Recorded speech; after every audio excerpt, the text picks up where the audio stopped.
ജീവിതത്തിൽ പരാജയം സംഭവിച്ചിട്ടുള്ളവരെ കുറിച്ച് ചരിത്രത്തിൽ രേഖപ്പെടുത്തിയിട്ടുണ്ട്.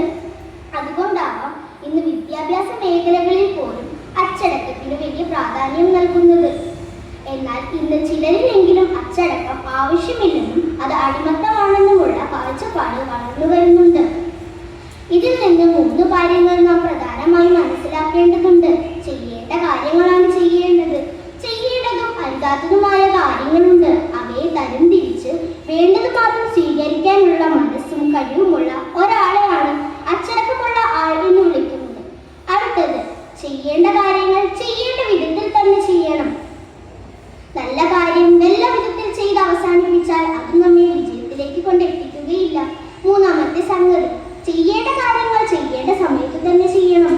കളിക്കേണ്ട സമയത്ത് ഉറങ്ങുകയും ഉറങ്ങേണ്ട സമയത്ത് പഠിക്കുകയും പഠിക്കേണ്ട സമയത്ത് TV കാണുകയും ചെയ്യുന്ന കുട്ടികൾ ഇന്നുണ്ട്. വാസ്തവത്തിൽ ഇക്കൂട്ടരുടെ ക്രമം തെറ്റിയ ജീവിത രീതിയാണ്. കവി പറയുന്നത് പോലെ, ചെറുപ്പകാലങ്ങളിലുള്ള ശീലം മറക്കുമോ മനുഷ്യനുള്ള കാലം എന്നാണല്ലോ പ്രമാണം. അതുകൊണ്ട് കുട്ടികൾ ചെറുപ്പകാലങ്ങളിൽ തന്നെ അച്ചടക്കത്തിന്റെ ജീവിത രീതി സ്വായത്തമാക്കാൻ ശ്രമിക്കണം.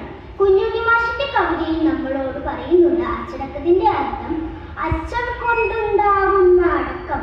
അച്ചം എന്നാൽ പേടി എന്നാണ് അർത്ഥം. അതുകൊണ്ട് കുഞ്ഞുണ്ണി മാഷ് നമ്മളോട് പറയുന്നു, നമുക്ക് വേണ്ടത് അച്ചടക്കമല്ല അടക്കമാണ്. അതായത് പേടിയില്ലാത്ത മര്യാദയുടെ പെരുമാറ്റശീലങ്ങൾ.